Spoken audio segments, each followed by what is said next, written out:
Si Maria ay 7 taong gulang at nakatira sa Pilipinas. Gaya ng ibang bata sa mundo, siya ay may mga pangangailangan upang umunlad.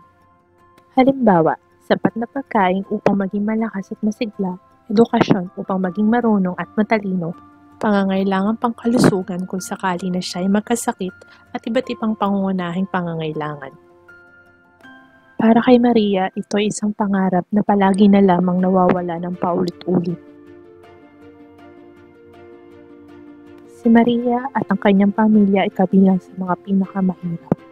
Ang kanyang pamilya ay nagtatrabaho araw-gabi, ngunit ang kanilang ani ay hindi sapat upang sila ay makakain. Hindi lamang ito nangyayari sa pamilya ni Maria, ngunit sa marami pang tao sa kanyang barangay at sa milyon-milyon pang mahihirap na rehiyon sa mundo. Ang mga tao sa barangay ni Maria ay humahanap ng paraan upang masolusyonan ang kanilang problema. At dito tayo at ang ating lokal na kasamahan ay tumutulong sa pamamagitan ng ating self-help groups. Sa mga grupong ito, sila ay nagkakaroon ng lakas, kaalaman at pakikiisa kung saan ito ang nagiging batayan ng pagkamit ng mga pagbabago. At ganito ito nangyayari. Sama-samang natututunan ng mga kababaihan kung paano mag-ipon ng pera. Ang mga maliliit na halaga ay lumalaki ng paunti-unti bilang kapital ng grupo. Isang babae sa grupo ang naglakas loob at nangutang na maliit na halaga upang makapagsimula ng maliit na negosyo. Kapag naging maayos ang kanyang negosyo ay nagbabayad siya ng utang kahit na may interes. Ito ang humihikayat sa iba pang mga kababaihan sa grupo na mangutang rin at magsimula ng maliliit na negosyo.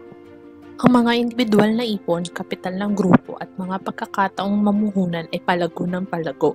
Ang mga kababaihan ay sama-samang kumikilos para makaalis sa matinding kahirapan at pinabubuti ang kalagayan ng pamumuhay ng kanilang mga anak at pamilya. Sumali rin ng self-help group ang nanay ni Maria. Dito niya natutunan magkalkula at magpatakbo ng sustainableng negosyo. Dahil sa mga kakayahang ito, napapatakbo na niya ng maayos ang kanyang pwesto sa palengke. At ngayon, kaya na rin ng ina ni Maria na maabot ang pangarap ng kanyang mga anak.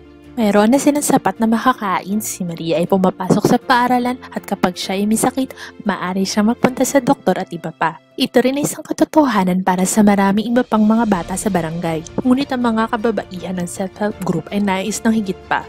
Nakikipagtulungan sila sa iba pang mga grupo at tinutugunan ang mga problema sa kanilang mga pamayanan. Halimbawa, sa pagpapatayo ng paaralan o klinika o poso, kumakampanya sila laban sa AIDS, karahasan sa tahanan, pagtutuli sa mga kababaihan at marami pang ibang kasamaan sa lipunan. Ngunit ang mga kababaihan ay may iba pang gustong maabot. Inoorganisa nila ang kanilang mga sarili sa isang mas malaking grupo o sa isang federation na nakikipag-usap sa mga opisyalis tungkol sa mga polisiya. Kapag may mga pangyayari may kinalaman sa kawalan ng katarungan, agad nila itong kinakaharap at sinusulong sa pamahalaan upang gampanan nila ang kanilang mga tungkulin. Halimbawa, makipagbigay ng wastong edukasyon o serbisyo medikal. Ang layunin na isang araw ay ang mga karapatang pantao ay dapat na maging isang katotohanan at ang bawat bata ay magkaroon ng pagkakataon na ganap na paunlarin ang kanyang potensyal, hindi lamang sa bansa ni Maria, ngunit sa buong mundo.